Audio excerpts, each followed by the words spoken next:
Students of class 9th, देखिए हम लोग फिजिक्स में आज पढ़ेंगे संवेग के बारे में। किसके बारे में? संवेग के बारे में। तो संवेग के बारे में क्यों पढ़ेंगे? क्योंकि हमने गति का द्वितीय नियम के बारे में इससे पहले वाले वीडियो में हमने आपको बताया। ठीक, तो गति के द्वितीय नियम में हमने क्या बताया था कि गति के द्वितीय नियम में बताया था कि यह बल की परिभाषा को भी प्रदर्शित करता है। ठीक है, या इससे जो है बल के जो मान होता है उसको निकाला जाता है। ठीक है, तो जो बल का मान निकला था वो F = ma। ठीक, तो m क्या होता था? वहाँ द्रव्यमान है, a त्वरण होता था। तो गति के द्वितीय नियम में आपको संवेग मिलेगा। ठीक, संवेग क्यों मिलेगा? क्योंकि जो गति का द्वितीय नियम होता है वो संवेग परिवर्तन की दर भी होता है। संवेग परिवर्तन की दर उसके बल के बराबर होगी। ठीक, आगे अभी लोग आप जब हम गति का जो है द्वितीय नियम गणितीय रूप में सॉल्व करेंगे तब समझ में आएगा। ठीक, तो आज देखते हैं संवेग के बारे में। ठीक, तो संवेग को सबसे पहली चीज़ इंग्लिश में कहते हैं मोमेंटम। क्या कहते हैं? मोमेंटम। ठीक, ये छोटी छोटी चीज़ें इंग्लिश में याद रखिए। ठीक, क्योंकि ये बहुत ज़रूरी होती है। तो इसको क्या बोलते हैं? मोमेंटम। और मोमेंटम होता क्या है? देखिए सूत्र से याद करेंगे। किससे? सूत्र से। सूत्र हमने लिखा है P = m/v।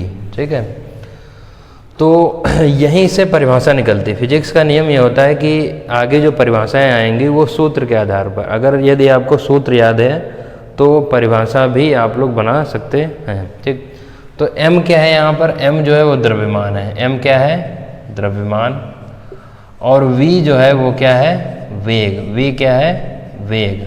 ठीक है, इंग्लिश में द्रव्यमान को कहते हैं मास, MASS, और वेग को कहा जाता है वेलोसिटी। ठीक, तो यहीं से जो है इसकी डिफिनेशन निकालेगी। क्या? किसी वस्तु के द्रव्यमान एवं वेग के गुणनफल को संवेग कहते हैं। ठीक, किसी वस्तु के द्रव्यमान एवं वेग के गुणनफल को संवेग कहते हैं। इसे P से प्रदर्शित करते हैं। ठीक, कैपिटल P नहीं, स्मॉल p होगी। ठीक है, इसे P से प्रदर्शित करते हैं। और जो सूत्र होता है P = m/v। समझ गए? सूत्र क्या होता है? P = m/v। ठीक, संवेग क्या है? संवेग एक सदिश राशि है। ठीक, सदिश राशि क्या होती है? सदिश राशि हमने इससे पहले बताया होगा सबसे पहले कि ऐसी राशियाँ, भौतिक राशियाँ जिनमें परिमाण के साथ साथ दिशा की आवश्यकता होती है, ठीक, या ज़रूरत होती है, वो राशियाँ क्या कहलाती हैं? सदिश राशियाँ। समझ रहे हैं?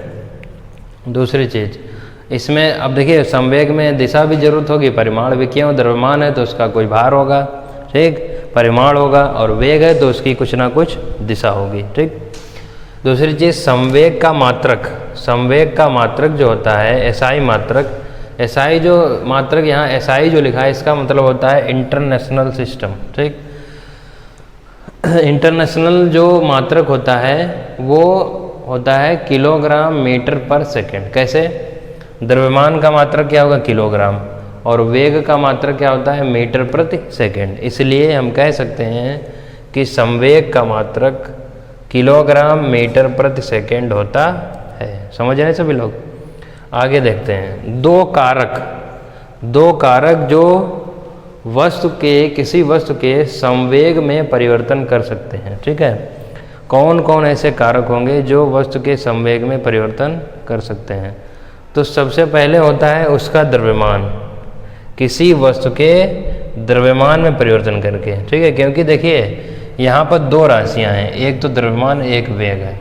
तो इसीलिए लिखा गया है कि किसी वस्तु के द्रव्यमान में परिवर्तन करके संवेग बदल सकते हैं, या किसी वस्तु के वेग में परिवर्तन करके उसको संवेग बदल सकते हैं। समझ रहे हैं?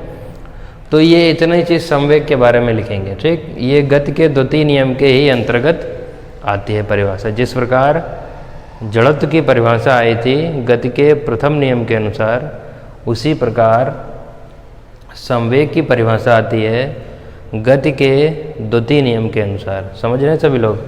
देखिए आगे नेक्स्ट वीडियो में हम लोग क्या पढ़ेंगे?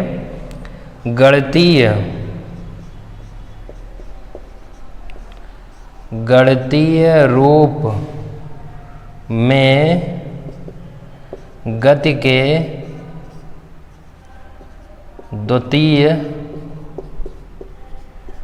नियम की उपपत्ति।